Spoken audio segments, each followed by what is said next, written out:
Hello and a very warm welcome to the Late Breaking F1 podcast presented by Harry Eade, Sam Sage and me, Ben Hocking.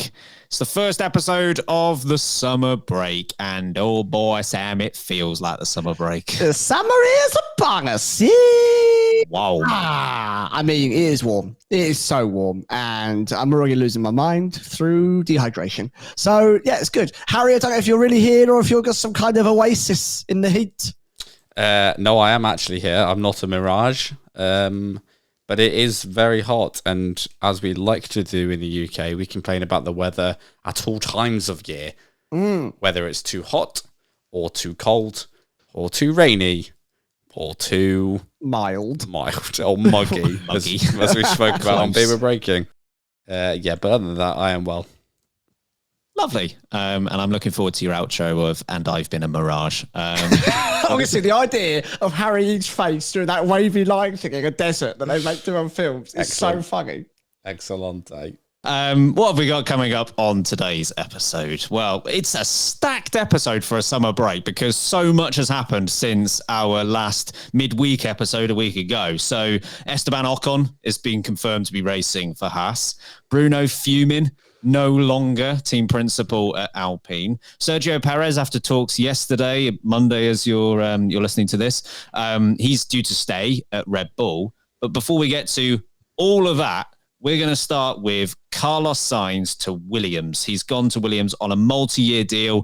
2024 has become the year of what will Carlos do? He's got a number of options in front of him. And finally, he has made that decision to go to Williams. Sainz had the following to say: "It is no secret that this year's driver market has been exceptionally complex for various reasons and that it has taken me some time to announce my decision. However, I am fully confident that Williams is the right place for me to continue my F1 journey, and I am extremely proud of joining such a historic and successful team.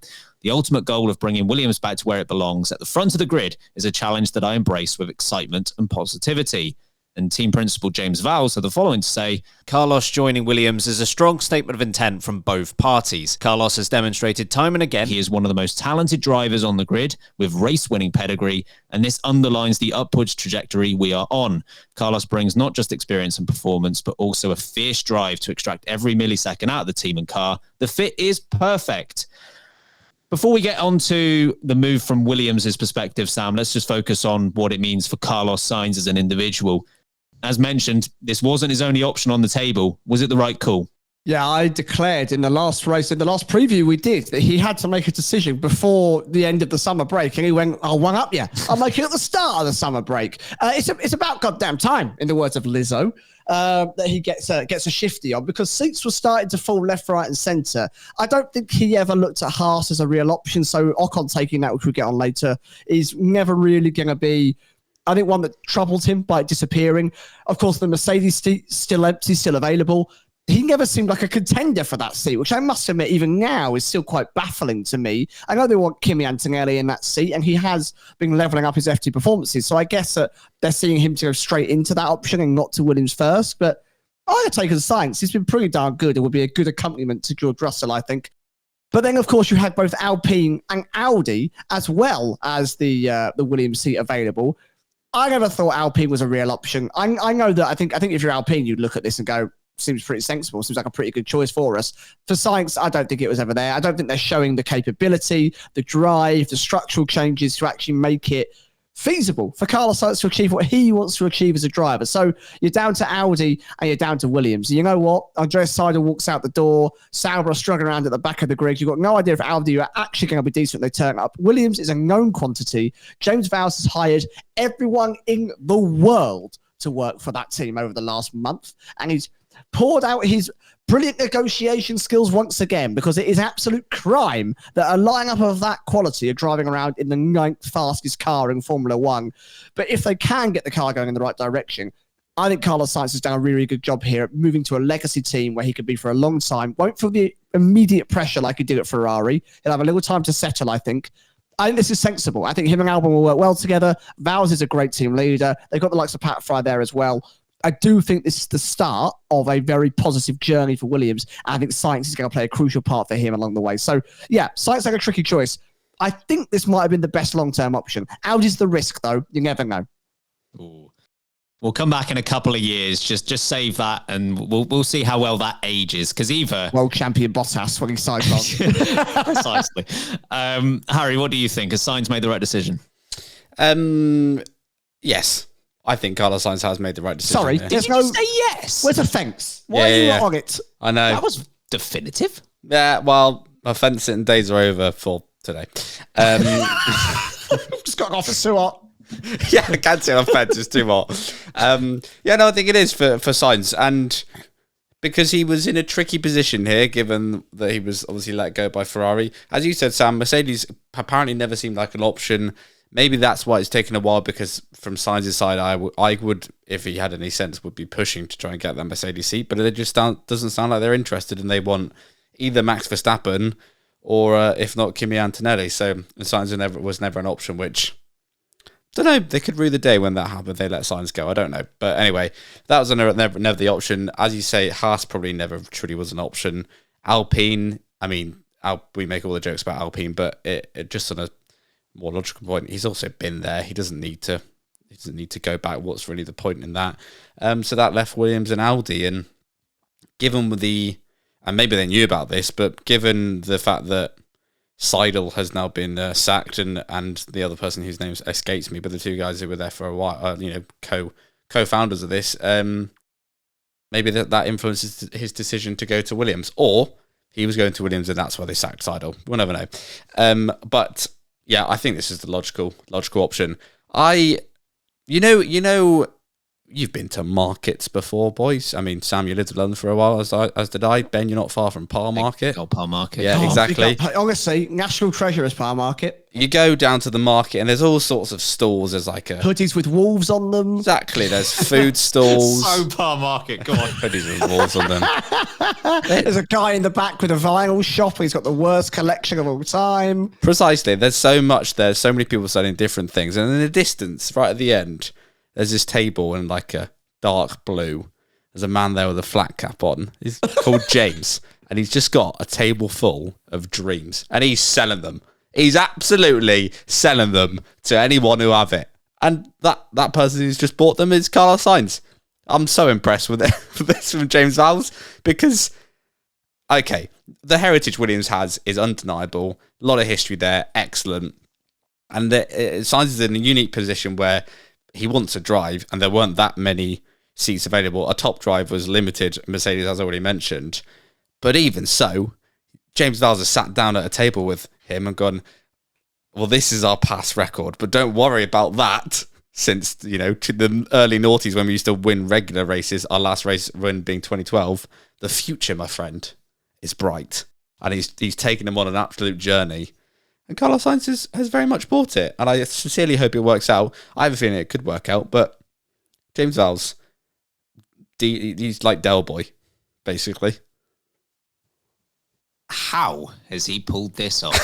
James Vowles, honestly, man has got the barbecue out for the summer holiday, and he is cooking. He is frying up straight dubs. How has he managed to pull this off? I Carlos do not Sainz bringing understand. the chili seasoning now, isn't he? Sprinkling it on top with spicy. I think in reality, Carlos Sainz has probably had this on his desk for a couple of months, and I think he probably was just waiting to see if something did unfold in that whole Mercedes and indeed Red Bull scenario. I don't think it's a coincidence that this has essentially happened on the same day that Red Bull held their crunch talks with Sergio Perez, and it was confirmed essentially that nothing would be changing in their lineup for the rest of this year, and it would still be Perez and Verstappen. I don't think it's a coincidence at all. I think Sainz probably was waiting this out, realized that it's not going to happen. It's got to be one of these three other teams, and he's pulled the trigger on it being Williams. Look, it's a shame for Carlos Sainz in the short term, because whilst that Ferrari might not be winning races every single week, it's certainly probably going to be a better option than whatever he was going to sign for next year. After all, the three teams fighting for his signature are 8th, 9th, and 10th in the championship. And even if you think in 2026 things will turn around for any of them, it's probably not going to turn around next year. So it will be a year of hurt, I think, for Carlos Sainz. But in a weird way, I think there is a positive in this, in that because all three teams, Alpine on 11 points, Williams on 4, Sauber on a big fat 0, those three teams being so bad and there not really being that much between them has made his decision a bit easier because he can focus solely on who he thinks is long-term going to be the right call. Because there's no, let's say Alpine, for example, were where they were last year, right? Not brilliant, but quite a bit better than where they are now. There might have been a choice for Sainz to say, well, short-term, Alpine's going to get me more, but I might fancy Williams long-term. He didn't have to worry about that. He could just go purely on who he thinks long-term is going to be the right option. But honestly, as good as Williams have done here, and I give them a lot of credit, this is an utter embarrassment for Audi and Alpine, particularly Audi. But it's an embarrassment for both of them because on paper, Williams should not have a chance to sign Carlos Sainz. They should firmly be last of those three teams. Even if Williams do turn it around in a couple of years' time, they are a customer team with no ambition to change the fact that they are a customer team, going up against a massive brand in Audi who's appearing in the sport and Alpine, who, at least in theory, should be a factory team. And somehow Williams have beaten both of them. The dysfunction of both teams has cost them a major signing, whether it's Audi with Seidel and Binotto and the whole cell change happening towards the top, whether it's Alpine and just, being Alpine. It's a massive vote of no confidence in both teams. Audi has been a front runner for Carlos Sainz for so long, and it hasn't worked. Seidel, who worked with Carlos Sainz in the past, could not get his signature. Binotto, I appreciate he's new in the job, but he worked with Sainz in the past. He couldn't get his signature either. Fair play to Williams. They, as you say, Harry, they are very much selling dreams because they're not selling anything else on track. And I don't know if a team that has a team ever performing this poorly got such a good team, a good set of drivers. I don't know. But man, they should not have had a shot at this. They should not have had a shot. I think Williams need to be careful here. I think they need to make sure that we've heard the speech from James Vowles being like, we're taking steps to make our long-term future a success. We're not bothering about finishing 8th or 9th or whatever it might be. We're here to develop a car that ends up finishing 1st, 2nd, 3rd, regularly fighting for podiums, regularly in the top half of the points, picking up race wins. And in turn, of course, they want to be world champions. Now, hiring someone as good as Carlos Sainz, who's come from the esteem of Ferrari, who was previously at McLaren, now these are regularly both race winners, who was previously in the family of Red Bull. We're going to ignore Renault in that situation. My point here is they can't now drop the ball because they could very quickly lose both primetime assets. For the first time in a long time, Williams have got two drivers who are incredibly well regarded around the paddock and the wider Formula One world, who are not pay drivers, who are not loanees from other teams, who are not here on a one-year deal and don't want to be here for much longer. Albon enjoys it and is here long term, and Sainz, by the sounds of it, is signed for at least 2 years, potentially more. So they cannot drop the ball and be racing around in 9th and 10th position in the championship for another 3 or 4 years. By the time we get to 2026, they've got to have their pennies in a line, and they've got to know how to spend them to get to Success Town. Because honestly, it's not a good time otherwise. I genuinely think the first race of 2026 is going to be an important race for many constructors. I don't know if it's going to be more important for anyone other than Williams. Williams might be top of that list because so much of that team is there based on what they might be able to achieve in 2026. Both drivers, a lot of senior management, they've all been brought in for that. If Audi don't get it right straight away, okay, it's not brilliant, but equally, they're brand new into the sport. Give it time. If they turn up and they haven't improved in 2026, that might be a struggle for the team. Driver lineup wise, Harry, best lineup for 10 years-ish? Yeah. And Massa Bottas, you probably have to go back to? Yeah. 2016 is the last time they had a decent lineup. Obviously, that started in 2014. Yeah, and even then, I'd say this is a overall better lineup. It wasn't Prime Massa, was it? It was not Prime Massa. I think it is a better lineup. So then if you want to go further back than that, you're going back quite a way for a good lineup, double lineup for Williams, who for a lot of years have had... Massa Bottas is your most solid lineup in that stretch, but in between that, you've had a lot of years with one very good driver and another driver. Of that. the other driver in the team who often was bringing money because they needed money. So Maldonado springs to mind, or even people like Kazuki Nakajima, for crying out loud. He wasn't setting the world alight, but he was partnered with Rosberg. So yeah, it's great. Again, how he's done this, I don't know, but this is such a good lineup for Williams. It's one of the tastier lineups on the grid, to be honest. It's Sainz is a proven race winner. Albon, who obviously has picked himself back up after his Red Bull experiences and is now becoming a solid driver himself. That is a dependable, if nothing else, for a lineup for Williams, which that probably doesn't sound like a lot, but for Williams, a dependable double lineup is like winning the lottery. They haven't had that for so long. They've had one driver who's been scraping points here and there.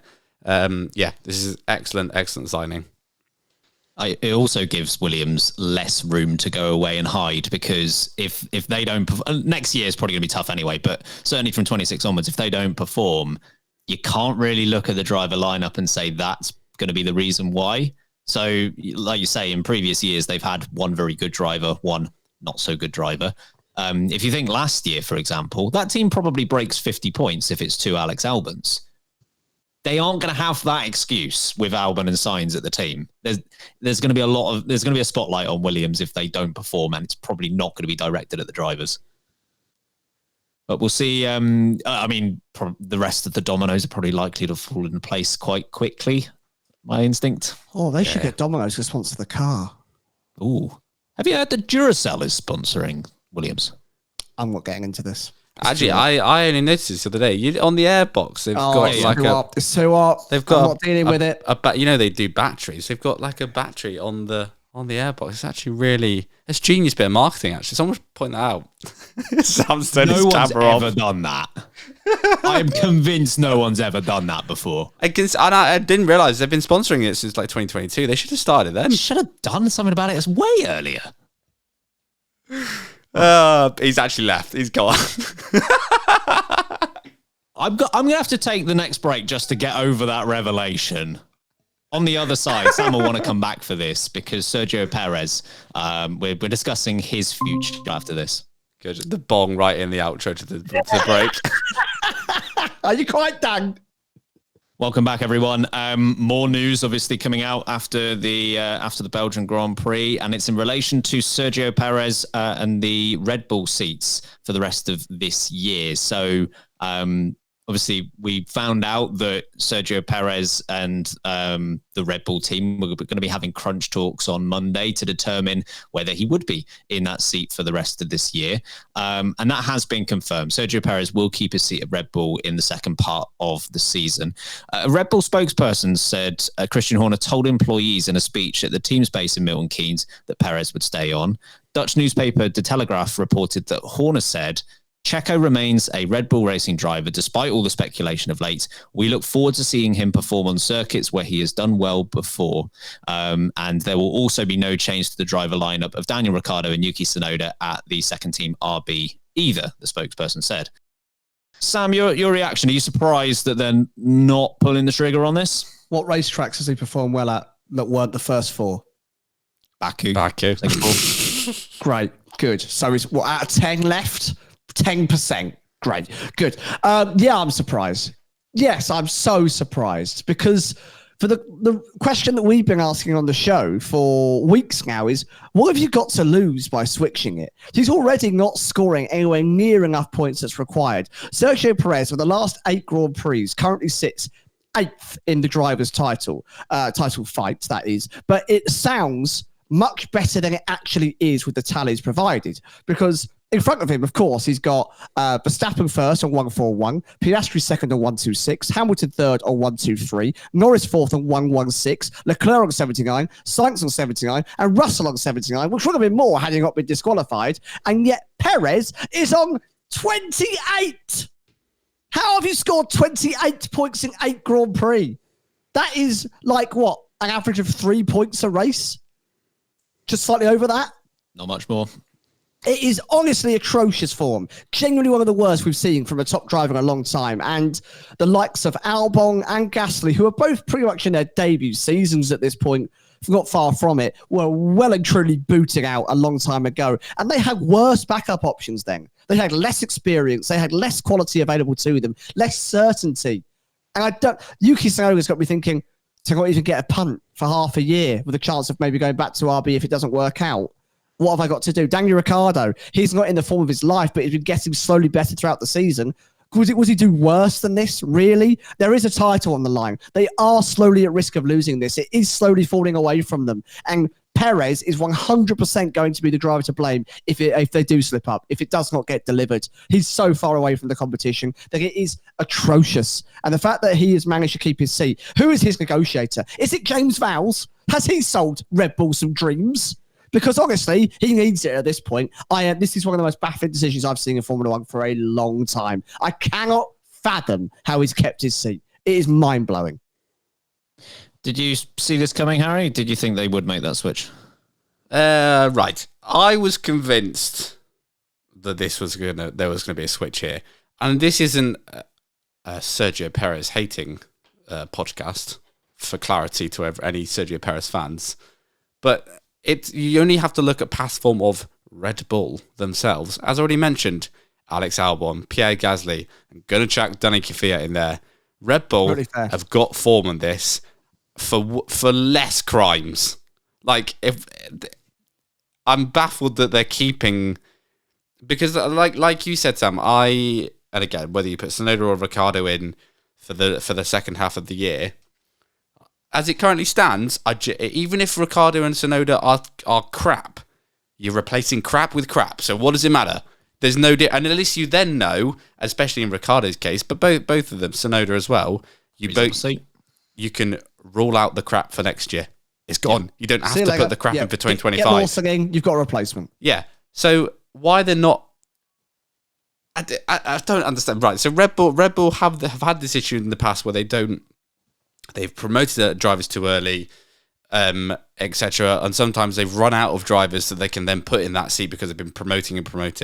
And now they've got to a point where when they signed Perez back in end of 20 for 2021, it was like a stopgap. It allowed them some time to build up the reserves in the RB seat. And I know Ricciardo's not a young driver, but in terms of two reserves that could go into Red Bull, they're not bad options in terms of if you really need them. So they've given themselves that space, but now they're deciding not to pull the pin. They're just going to keep the driver that's not doing very well, whereas in the past they pulled the pin and put in another driver that's not been ready to replace. They might have a driver ready to replace and they're not putting the pin.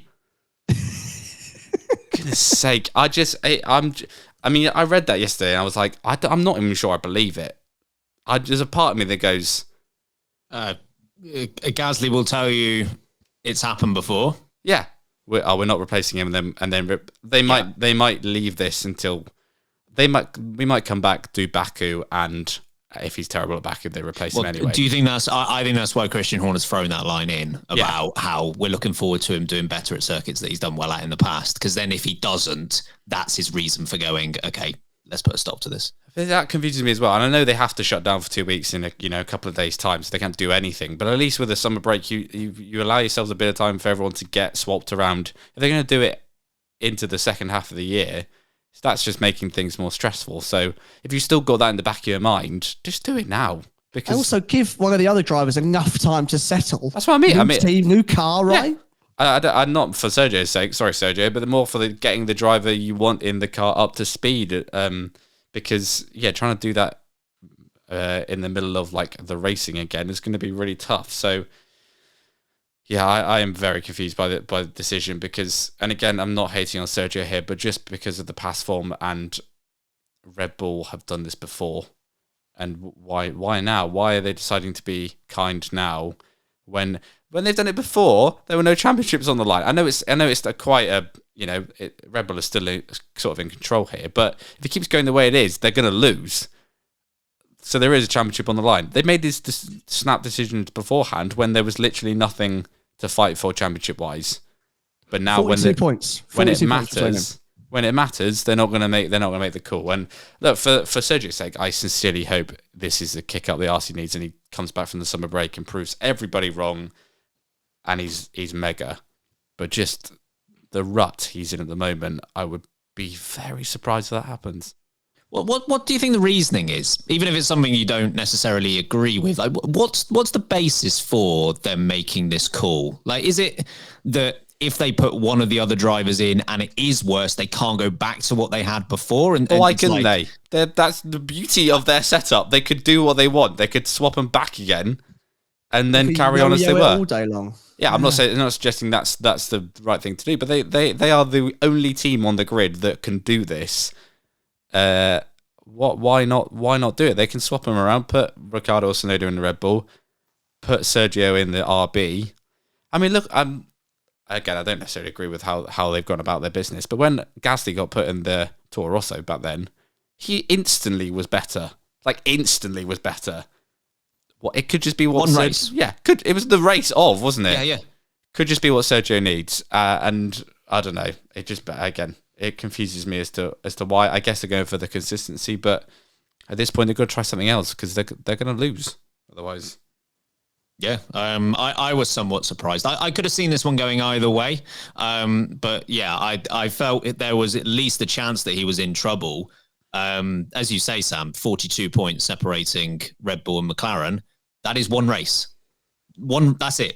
43 points for a win in second place, double retirement, McLaren lead the championship. If it was a driver's championship and there was 24 points between Verstappen and the driver behind, we would say we've got a fight on our hands. It's exactly the same for the Constructors' Championship.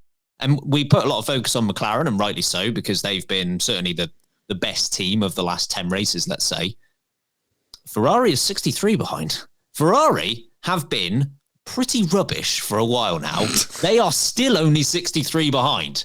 So if they can figure something out, I don't think they're completely out of it. They will need to certainly be much better than they have been, but they've stuck around enough. And look, I agree with what you said about how they've done this before with Albon and Gasly, and they're not doing it here. And a thing that I always look for, particularly in these sorts of battles, is what percentage of the team's points are you bringing home as an individual? And this goes back to sort of the stat you mentioned, Sam, of the last 8 Grand Prix. As you rightly said, Verstappen, 141 points, Perez, 28. If you want to put that in some context, folks, George Russell scored more than that in Austria alone. Oh, no. It's not great. So that overall means that in the last 8 Grand Prix, Sergio Perez has contributed 16.6% of the points that Red Bull have achieved. And I was very interested. So I went back to both Albon and Gasly's last 8 races to see how that compares. Because again, they obviously made the decision with both of those drivers to move on. Albon, 42 points, Verstappen 104. That's 28% of the points for the team. So far higher than what Perez has done the last 8. Gasly, he had 50 points. Verstappen had 130. That's 27%. So in both of those instances, they were securing more of the team's points than what Perez has done in the last. In a worse car. Well, I mean, the fact that obviously Verstappen's also in a worse car, so that levels itself out. But even so, if you look at all 3 of those situations, Albon had 12 Grand Prix before he was promoted to Red Bull, and then only did a year and a half in that team. Gasly, he only did 12 races in Red Bull. Like, when we say last 8 races for Gasly, we are literally talking about race 5 to race 12, and that's it. In both of those situations, there was a legitimate reason as to why they should be struggling. Perez is halfway through his 4th year at the team, and he's a near 15-year vet of the sport at this point. There should be no reason why Perez is even on the same level as Albon and Gasly, let alone 12 percentage points below it. So I thought there was a legitimate reason to move on. And I do want to stress exactly what both of you have said regarding the junior team and ask the question, what the hell is it there for? I do not, if you're not going to pull the trigger now, when are you going to? Because look, if Red Bull want to turn around and say, of all the realistic options, Lawson, Ricciardo, Tsunoda, we've seen all the data. We've got all of the sim data. We do not believe any of them can actually do a better job than Perez. I will go, you know what? Fine. You've got all the data. You're Red Bull. I'll trust you. Fine. They won't do a better job. But even if that's the case, why have you got the drivers in those spots? Because Tsunoda, at this point, is the most experienced driver ever at that second team to not have a promotion to the main team. He's done 80 races at this point. If you want to put that in some context, by the end of this season, Tsunoda will have only done 5 fewer Grand Prix than one Pablo Montoya. He's not new in the sport anymore. This guy has been around for a long time. If not now, when? This team, as you've rightly said, has had many experiences in the past. Some have been good, some have been bad, of promoting drivers, at least giving them the opportunity. Ricardo is an example here, right? If you were to say, surely when they rehired Ricardo for this opportunity, Christian Horner must have just said, look, all I want is a nothing to lose opportunity just to throw him in the car and see if he still got it. They have been given that opportunity on a silver plate and they've decided not to take it. You can get your definitive answer by the end of this year. I just think you might as well, if you're RB, Minardi, whatever you want to call them, you might as well get rid of both of Ricardo and Tsunoda, because if you're not going to promote them for this, they're just wasting the spots. Completely agree with you. I think the damning report on the junior team is really what's so worrying about this, because, yeah, like you say, they can keep Sergio for as long as they want, really. If Max Verstappen is still pulling the strings and winning the championships, you're only hurt so much by it. But if you're a junior driver as part of the Red Bull program right now, the system is broken for you. If you're someone like Isaac Hadjar or Iwasa or someone like that trying to get through the Red Bull junior program, and you're going, there's a mid-30s-year-old man in my way. Like, I'm 19, 20 years old. How do I beat this race-winning man that's got his own clothing brand and a moustache, and I'm 19 and can't grow facial hair, but I'm just trying to get a break in this sport, and I'm doing my best. How do you get through that? Or Yuki Tsunoda, who is not the same size as an average man, but he screams like one, and he makes the impacts of one, but he can't get a break either. What are they able to do? What can these? Why would you be a junior driver for Red Bull right now? Because you're never going to beat Max Verstappen, and you're never going to get into that top seat. You're never get into the second seat. So why bother? It just feels like there's a big cork in the way with Daniel Ricciardo's bum on it, and they cannot break through. He said cork. I did. I said like a wine bottle. Yep. There'd be an R in that word. I promise you. Oh boy. Should we have a look at F1 Fantasy? Oh, I'm getting a bit bored of this, actually. You used to love this segment, Sam. Well, George Russell hates me and I hate him now, so that's why. So if you can't tell, Sam didn't have a great week. Well, we'll start with someone who definitely did have a good week, and that is the winner for the Belgian Grand Prix, Rabbit Racing, 318 points. Congratulations to you. The top 3 overall for the season so far as we head into the summer break. It's Albon Wrong leads the way. He's 8 points clear of Nice Guys finish first. And Prancing Zebras back into the top 3 in third.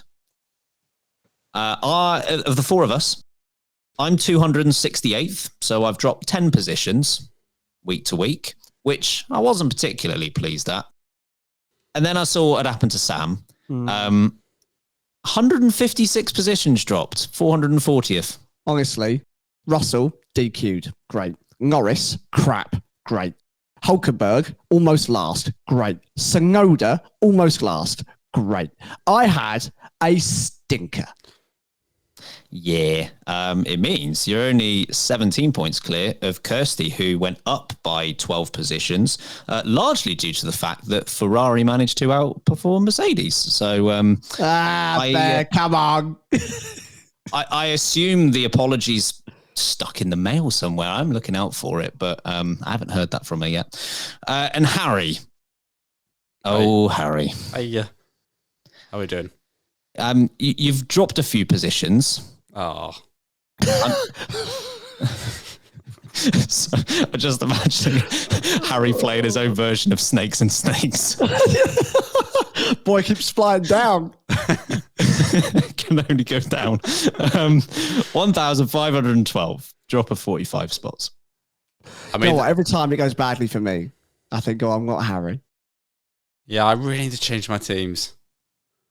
Didn't you do that last time? No, I Yeah, didn't. and the weeks before. No, I didn't. I've left that for the last 3 weeks, that team.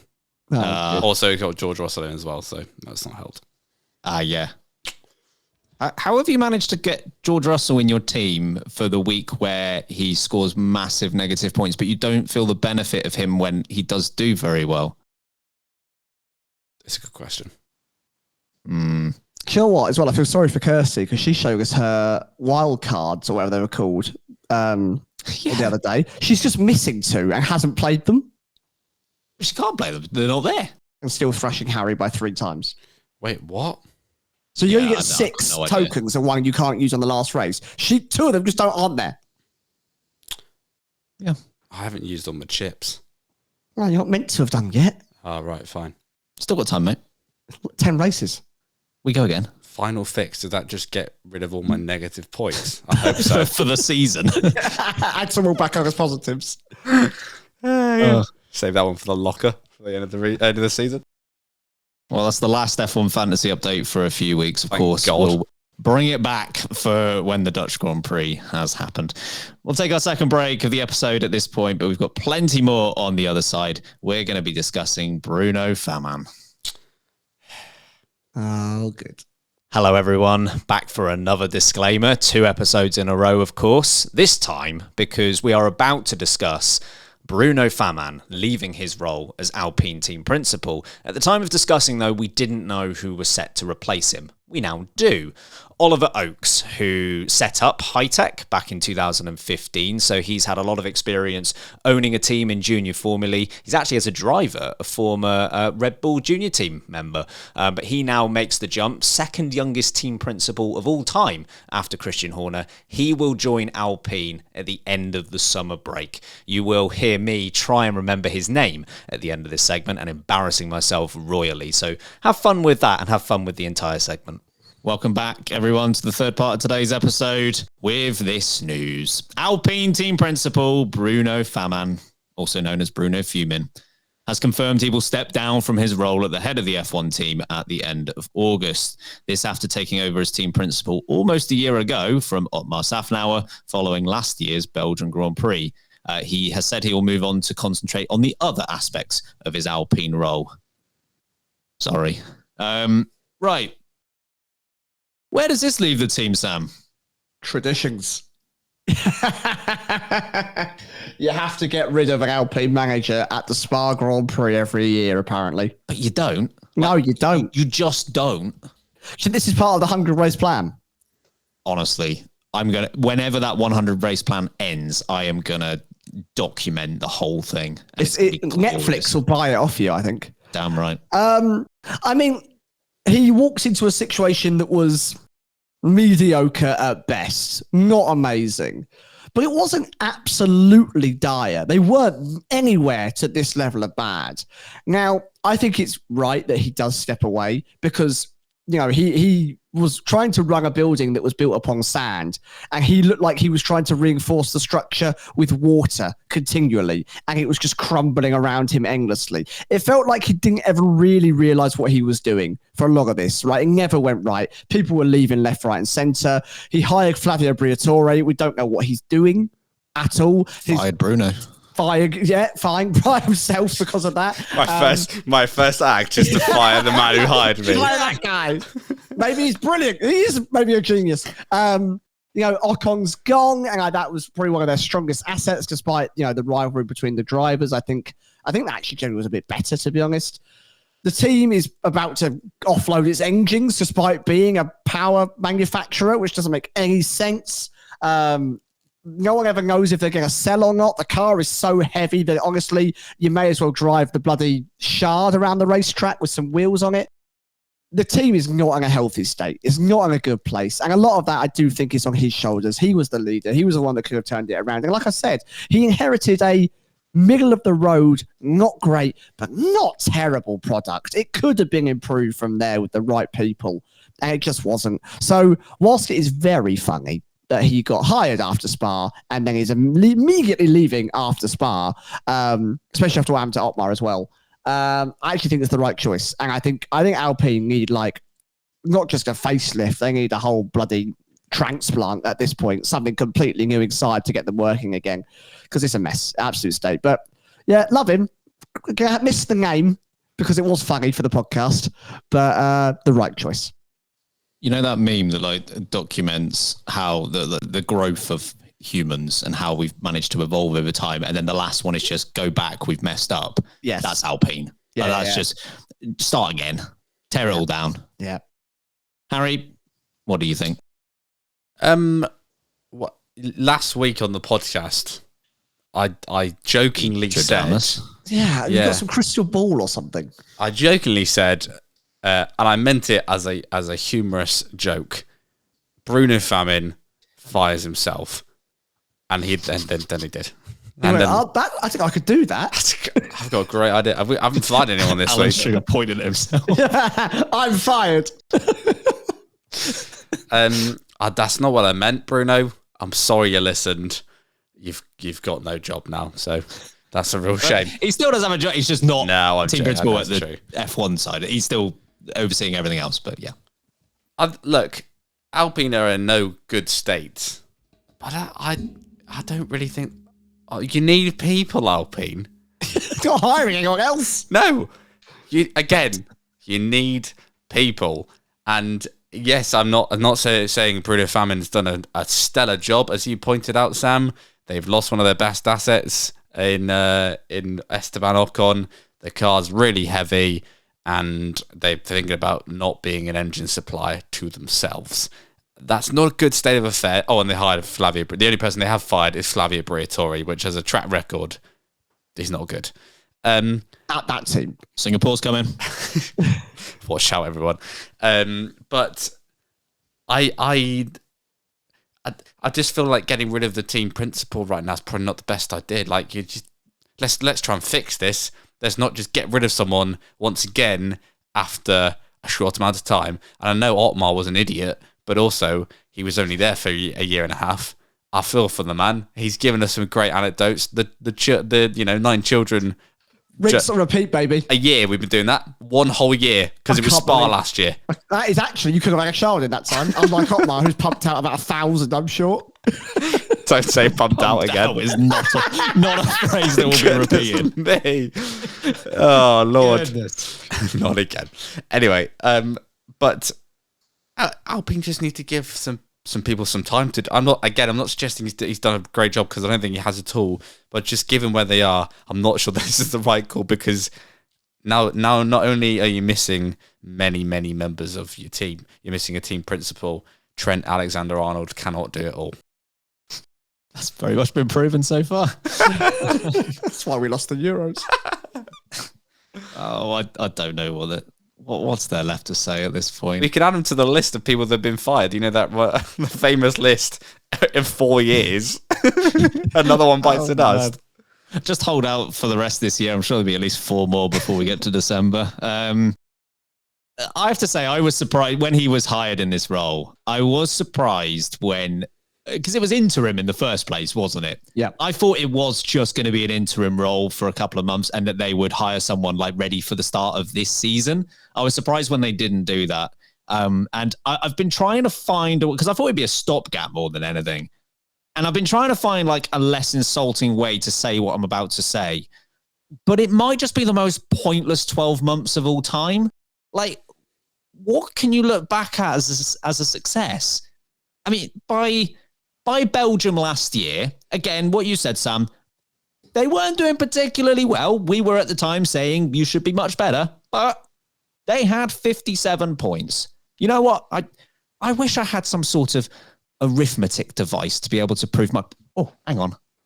Oh, hello. It's the abacus. So let's have a look at this then. So it's like a kick show. I love this. Can we need some theme music? They had for the 57 abacus? points. So we're going to move. And was that? Is that 10, 20, 30, 4, 40, 5, 50? Yeah. We're going to move. It's great for a podcast where people can't see what you're doing. But yeah, this is the best YouTube plug of all time. That's so true. Ben, play the technical difficulties music whilst you're... There's no difficulties in this, son. It's maths. 57 points they had at this point last year after the Belgian Grand Prix. How many do we need to take away to get to their total this year? Well, we need to get rid of all those blue ones, all those yellow ones, all the green ones, all the whatever color that is. We're nearly all of that. 11. That's less than 57. Joke on late breaking, that was. It's not good, is it? He oversaw the build of a caravan that's been trying to impersonate an F1 car all year. It is awful. And I wouldn't be surprised if poor old Bruno is sat there in his semi-retirement, so confused at the concept that at the weekend, a car that finished first was somehow disqualified for being underweight. Like, what is that? Do you think he's like, how is that possible? How have you got to that point? He is staring at the word light, being like, what does it mean? Do they mean like sunlight? Obviously, multiple team members have left that you've already said. There's just nothing that they can take away from the last 12 months as being a success. As you've already referenced, Sam, the only thing they have to take away from the last 12 months is that they now have developed a long-term plan to essentially gut the team, to essentially take the Renault out of Renault. That's what you have to show for a year's worth of work. It's just, we're no longer going to be this team as you know it. The LinkedIn post from their former legal manager is utterly hilarious, if you haven't seen that, which is essentially just the former legal manager confirming that is what they will do and saying how it's an awful idea. And loads of Alpine employees have liked the post. What's the legal manager's name? Oh. No, don't. We'll have to look afterwards. Don't remember. You'll be able to find it without his name, I'm pretty sure. But anyway, it's been liked by multiple members of the Alpine team and also some other distinguished folks such as Marcin Budkowski, who used to work there, and Eric Boulier. So clearly everyone knows what's up. This is a team that is in utter dire straits. And found it. Even more so I now. found it as well. Goodness me. Yeah. It's scathing. To talk positives, there aren't many, and this won't be a long point, but It's a point at all, but go on. This is one or two things are going to happen here. Either they are stripping the team for parts and are going to sell it, which is, they keep denying that that's happening, but it is definitely possible. Or they've realized that now is the time for change if they want any success come 2026. And that is what they've decided to build towards, which is, I think, the long-term right call, if they are doing that. But that was last year, though. That should have been last year's call. Exactly. Yeah. Agreed. But better late than never, right? At least it's still 18 months. So we can do something. We'll be here this time next year. Spa 2025's done. Oh, we've just lost another team principal. Andrea Seidel's been fired from Alpine. They're getting it in now before 2026 comes. It's a yearly tradition. We've got to do it. Gasly's just finished 24th out of 20 cars. Yeah. Is there anyone lined up? Are there any rumours? I believe I cannot remember his name. He has something to do with high tech. Oh God, his name has escaped me. Harold High Tech. It's not Harold High Tech. I think it's someone Oaks potentially, who is a possibility in that role. But what on earth is his first name? Anyway, so the guy whose name Ben can't remember, which is deeply worrying, who has never been in Formula One. Oliver Oaks. There we go. Oliver Oaks. Honestly, Harold High Tech wasn't far off. I mean, arguably a better name than Harold High Tech. Oliver Oaks is an excellent name for a team principal. Ooh. We can make so many wood jokes. Oh, I can't wait. Let's see how he grows into the role. Nice. Take a leaf out of his book. It's going to be a hard job following that one. If you listen and watch the show, Oliver Oaks, don't go with that. For your own benefit, don't, but for mine, please don't. You're welcome to come on the show if you can laugh at yourself. I know it's hard if you're a little Woody. George? Esteban Ocon, let's move on to him because he's managing to escape this asylum because he is signed with Haas for next year. Of course, that means he partners Oliver Behrman, which means they have gone with this weird concept of experience plus rookie. They were listening to you, Harry. Who'd have thought? How have they done that? I don't understand it. I didn't know it's possible. Yeah. Komatsu has smuggled them both in under the cover of night and hoped that a certain someone hasn't seen him. They got Nico Hulkenberg and Roman Grosjean masks on. Can wear helmets forever. K-Mag, is that you? Behrman's got to put on a German accent every time he talks. Do you think for Ocon at least, Harry, is this a move forward? Is it a move backward? Is it a sideways move? Do you think it's a positive overall? I'm back on the fence here. I feel like this is a tricky one because you'd say, looking at the two teams on paper here, you go, this is a backwards move. But as Esteban Ocon said in his, I think, statement about when he was announced to the team, he said something along the lines of, it's really great to be a team that's moving forward. And it's Haas. Where that's the level of moving. Savage burn of all time. Yeah. But it's true because he's been at a team that's just gone backwards for the past 3 years. Haas have started to go forward at a very minimal level, but that's kind of the level he's at. And he wasn't, the options around him were not great. Less options than Carlos Sainz certainly had. And I think Haas is probably the most feasible option here. He clearly wasn't in contention for the Audi seat. Mercedes definitely a lot. And I guess Williams are too busy chatting up Carlos all season to even notice Esteban was out of a contract. So this is the maybe his only move, but the sensible move he had to make. Maybe that Haas have made some progress this year, and I guess for Ocon that's all he wants. That's all he craves and desires is just a bit of progress forwards, and to have a car which, apart from I guess this weekend just gone to Spa, have a car that's consistent in its performance and not a bin bag that doesn't a really heavy bin bag full of stuff. And it just varies from weekend to weekend. It's got all the staff members they fired in it. Yeah. At least the Haas has been a bit consistent in its performance. So, look, it's the move he had to make. I think it's a solid enough move. And for Haas, again, pretty decent little lineup. Hulkenberg, Magnussen to Behrman and Ocon. That's not a bad little trade. What do you think, Sam? Good move for both parties? I'm oddly quite happy with this for Ocon. Whilst I don't think the car is any major step forward, I do think it's probably a bit of a sideways move. Ocon is one of those drivers that's never going to go on to be a world beater. He's never going to be a world champion. He will be lucky if he wins another Grand Prix. And that is it can happen, but that is the world of Formula One, right? That is the world of Formula One. Only the very few go on to really do anything great. The majority of drivers never win anything, let alone a couple of Grand Prix. So he's in a pretty good spot overall in his career. What I like about this for Ocon is we know famously he has struggled against teammates. And I've come to the conclusion a little bit that's because he's never really been seen as the one with responsibility, as the leader, as the one that is going to be the sensible older head to guide the team and create something different. Since his rookie couple of years where he was against so many sporadic drivers, you can name some absolutely random ones like Jordan King. Of course, he was up Pascal Wehrlein. He was up against Palmer. I've got Grosjean written down here. I think Maldonado had a race with him as well, right? There's a very bizarre list of where he was just kind of in and out with teammates for a few Grand Prix. It was a trepid time for him.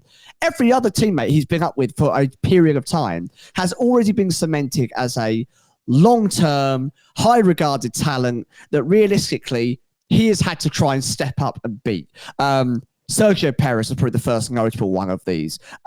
George Russell came along, but they weren't together for very long, so I'm not really going to massively count that. Daniel Ricciardo was the next massive one of these. Fernando Alonso as well. And finally, Pierre Gasly, who is now very highly regarded. This is the first time ever, I think, since Ocon has cemented himself as a regular Formula One driver, where he's going into a team, he is going to be the team leader in a place where they're both new drivers. He can help Ollie Behrman. He can form those relationships at the same time as this other new driver. And I think he can make the team his. So I'm hoping that maybe takes the weird teammate aggression sting out of things. Ollie Behrman will survive, and they might be able to create something that is, it's not going to go on to be a world beater, like I said, but it might be consistently all right. They might regularly score points, and he might make himself a happy little home. And if that's what Ocon does, then good for him. I settled with the term frustratingly necessary for him because he has dedicated a lot of his years of his career to this team that had for one win and essentially no development in that time. It's easy to forget, but when Ocon joined what was Renault back then, they were in an eerily similar spot to McLaren. Like there was not really anything separating those two teams. And just for him to essentially witness what McLaren have become and what Alpine haven't become, that is a massive frustration. I think Haas is, certainly it's a better option than it was a few years ago. But it is still something of a consolation prize. So I think it is probably a sideways move. I think what will worry Ocon the most is what is Haas's ceiling and are we already witnessing it? Like, is there another gear for Haas? Like we saw, was it 6 years ago that they very nearly got fourth in the Constructors' Championship, but they haven't been there for a very long time. With so many teams that have high ambitions for 2026, so many big names, Audi entering the sport, are they going to be able to compete alongside some of these names? That's probably what's going to give them the most trepidation, but I think it's an okay enough move. For Haas, it's really great work. I'm not convinced, at least like straight away, it will be better than Magnussen and Hulkenberg, but give it half a season, I think it will. As Harry has been calling on them to do for what feels like 40 years. Rookie plus experience, that can work out for you. I think it will. And I also think like not being in that Carlos Sainz sweepstake has actually been a very good thing for Haas because they've kind of just got on with their business separate to it. And now, ironically, Alpine, of course, having gotten rid of Ocon, Alpine and Audi are going to be scrapping over drivers that I think are a worse option than Ocon. It's almost like the winner of the Sainz sweepstake is in a very good spot, but the two losers, not so much. Whereas Haas on the other side, they've got I know Behrman's not doing very well in F2 this year, but I think there are a lot of different things going on there. And they've got Ocon. That's a good lineup that they've just managed to sort of conjure up whilst everyone else has been taking the attention. I think it's good work from them. Who do you think's going into those other two seats? Because obviously you've got Mercedes, that's a different conversation, but you've got Audi and Alpine. Yes. Bottas and doing, I think, is my bet. Kind of makes sense, right? Yeah. I can't really see it going any other way. Maybe, I don't know, Mick Schumacher gets a call up, but it feels unlikely. Yeah. And as mentioned earlier in the show, it might well be now that Sainz has confirmed that these moves start to happen fairly quickly. And I hope that's the case because things to talk about in the summer break are always welcome. Should we take our final break? Play some back and forth on the other side? Oh, go on then. Alpine managers. Christ. We've only got another 15 minutes, mate. Welcome back, everyone. It's time for the one and only F1 back and forth.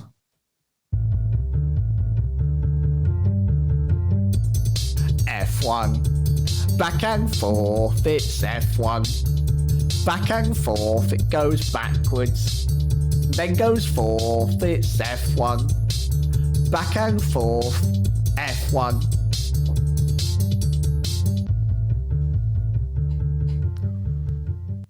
Could be wrong. I don't think we've played this since the live show. No. It's been a little bit of a while since we've had back and forth on the schedule. It's a very simple game. If you haven't heard one of these before, there's a category with a number of correct answers. Sam and Harry will go back and forth until they can't think of a correct answer or give a wrong one, at which point they lose the game. I know people don't love it when I give out lives in this game. But equally, this one's a bit tricky. This one, there's a lot of close non-answers. So I am going to be kind here. I'm going to give you both 2 strikes on this. Oh, 2. Good. I can throw anything out into the world. That's very dangerous.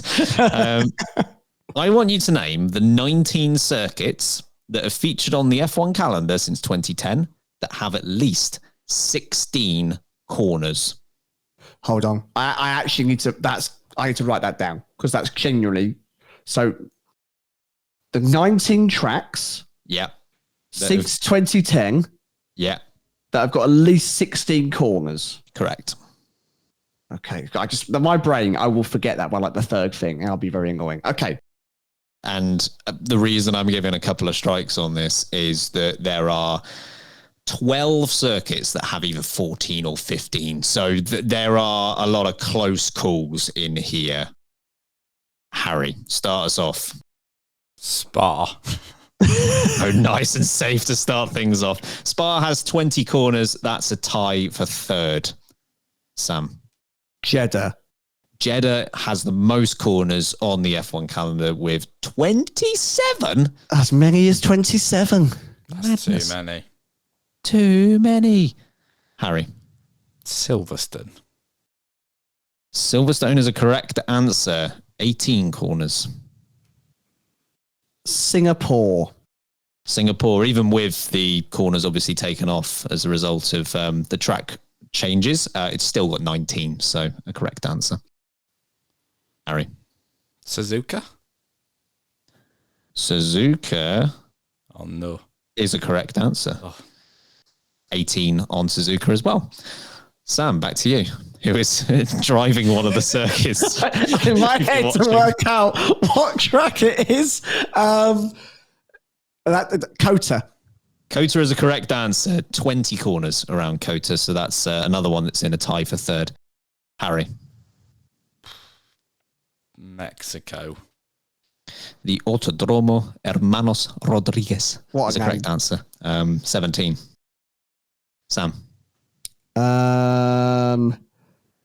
Of course, there's tracks that we're not at anymore as well that are also relevant to this. That's correct. I'm just going through the current calendar. Obviously, there's still ones that are left on the current calendar as well.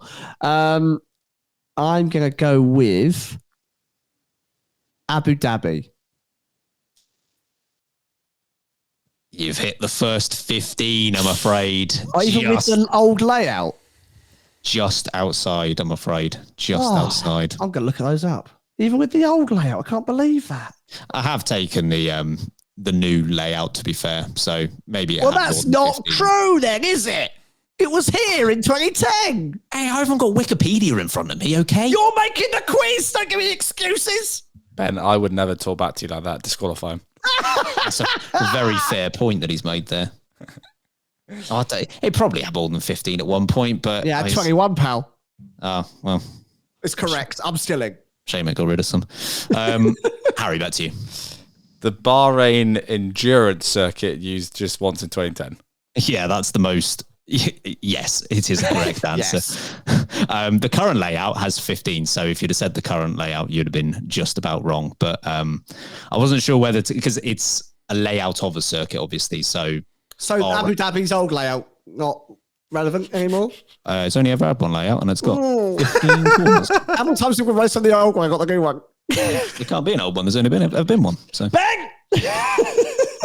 Yes, Bahrain is a correct answer.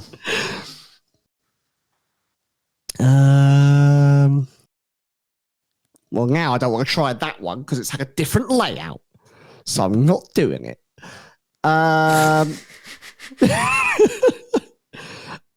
going to say Shanghai. That one I think actually might be under. No, you're just about good on Shanghai. Shanghai's has 16 corners. Okay. It's one of the four that is on the number exactly. Harry. Sepang? Surely. Great shout. Oh, no. 15 for Sepang. God, 1 strike to 0. Sam, back to you. I mean, 1-1 on the strikes. Just gonna put that 1 strike to 0. Nürburgring. 15 corners for the Nürburgring. 1 strike all. Damn. 2-1. Harry, back to you.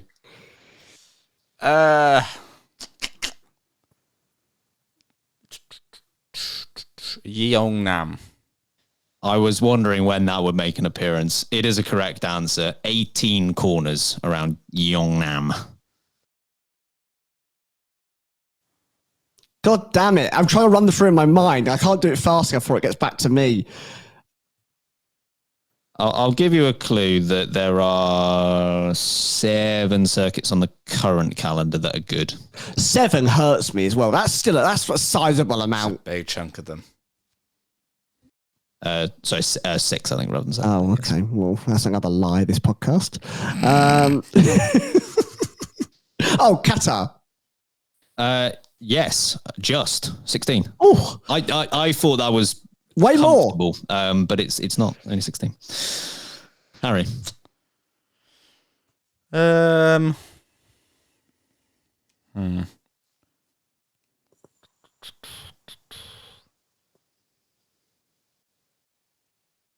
don't know. Well, that's no good. That's how the game works, mate. Where else do we race? So we'd have lots of corners. Does Monaco have 16? No, it has 19. So it's an absolutely nice one, correct mate. answer. Nice one. Back to you, Sam. Yeah, I was hoping you'd take a bit longer than that because I was driving through multiple of that. You know, the worst is when they count a corner. For example, we know this isn't one. Austria, for example. Yeah, Give it a go. Red Bull. No! Go on. No! I can't believe there's still 5 or 4 now, I suppose, that are on the current calendar that we haven't got yet. That is crazy. I'm going to throw out a bit of a rogue option, which I think might give me my second strike, but it will be Zandvoort. I think that's going to be just under 14. Yeah, okay. Strike number 2. Harry, back to you. Oh.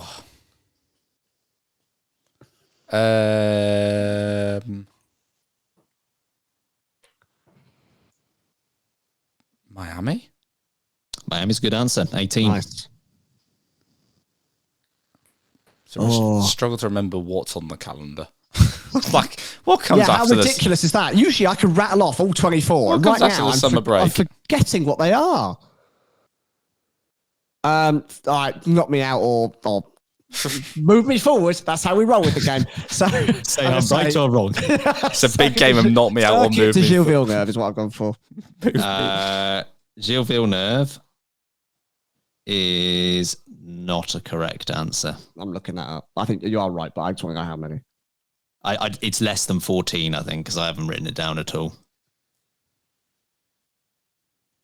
That is mind-blowing. How small it is. Don't clip that. That is mind-blowing. Yeah, that was one of those I thought they might count as like one of the little like kinks in the turn, but that has got 14 corners. Okay. Any guesses for the... How many more have we got here? Well, Harry's still in the game. Seven left, if you wanted to chuck any out there. Vegas? Vegas is a correct answer, yeah. 17 for Vegas. Oh, I'm surprised about Vegas, I must admit. Are there any more on the current calendar? Yes. How many? 3. Oh, poop. 3. Valencia. Oh, this isn't Valencia? 25. That's second on the list. 25 corners of Valencia. It's a big old track. Goodness me.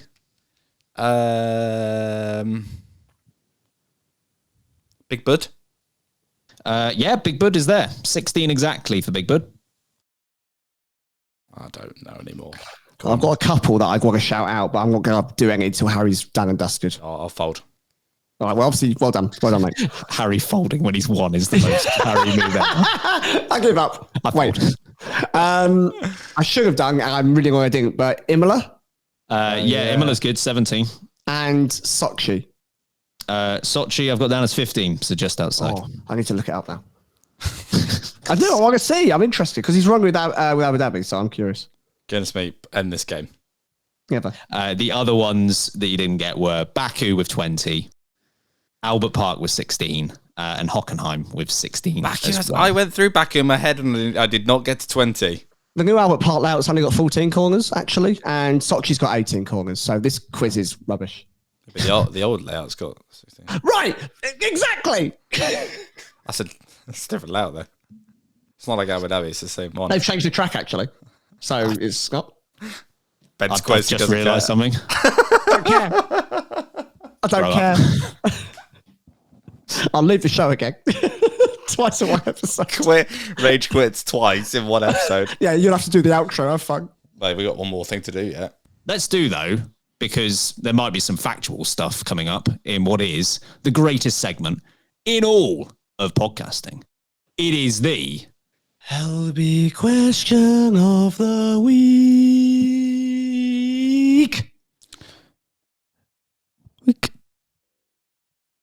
Our question of the week is just asking for awful answers, but we went with it anyway. Lewis Hamilton during the Belgian Grand Prix referred to something that was between his legs. What was it? It was an obvious gimme, wasn't it? It was an easy win for us. Yeah. I'd like to say Sam suggested his question of the week, and it was about 6:30 in the Monday morning. It was the first thing I looked at on my phone was Sam saying, I've got a good question of the week. And this was it. What's between his legs? Oh, gosh. So many to choose from. One of our most replied to posts of all time, this was. Yeah, a lot of you. F1 Coffee Corner commented ballast that he took from George's car, which, goodness me, that's a big old ballast. Well, speaking of Russell, we've got one here from Myra who says Russell's hopes and dreams. Yeah, fair. CMB says his collection of Barry Manilow CDs, which, again, my favourite ongoing joke for no reason. Robbie's just said, me. I'm not going to call you a liar, Robbie. Maybe it was. James Michael said the Yabba Dabba Dongle. Got a lot of time for that. Sorry, is he Macaulay's answer? No, what was it? Uncle Tim. Is that where he's been hiding? Yeah, mythical Uncle Tim. Tim, the authorities are looking for you. Make yourself known. Goodness me. Ethan said jacket potato. Nice, great. They are. That's a hefty jacket potato. Webb Smith said the hustle from Russell. Oh, Awful. Even a few days on, it still makes me sick. Yeah.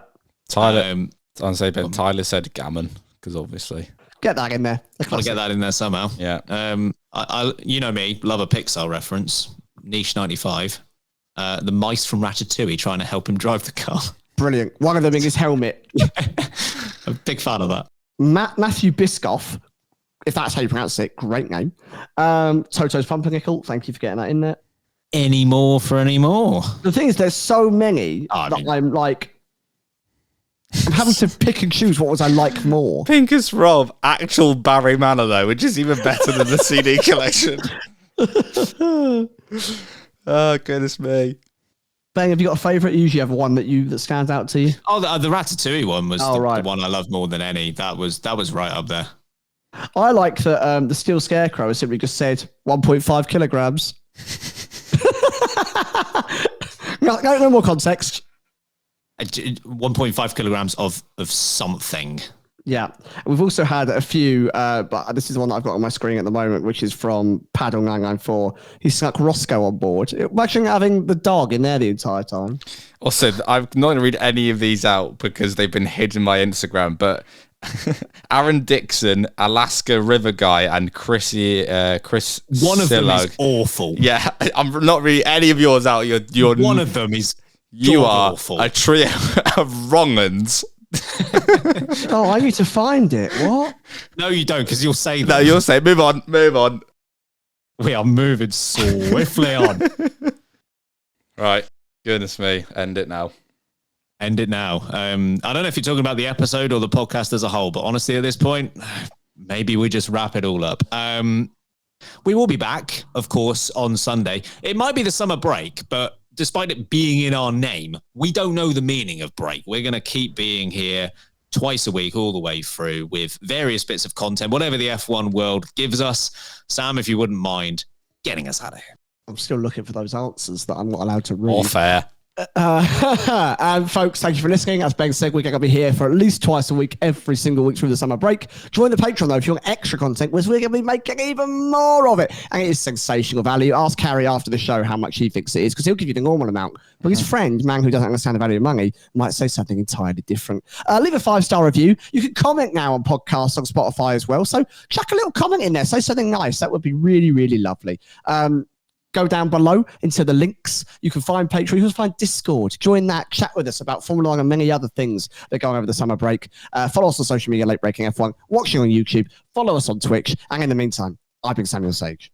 I've been Ben Hocking. And I've been Harold Hightech. And remember, keep breaking late. That's not a mirage. I know.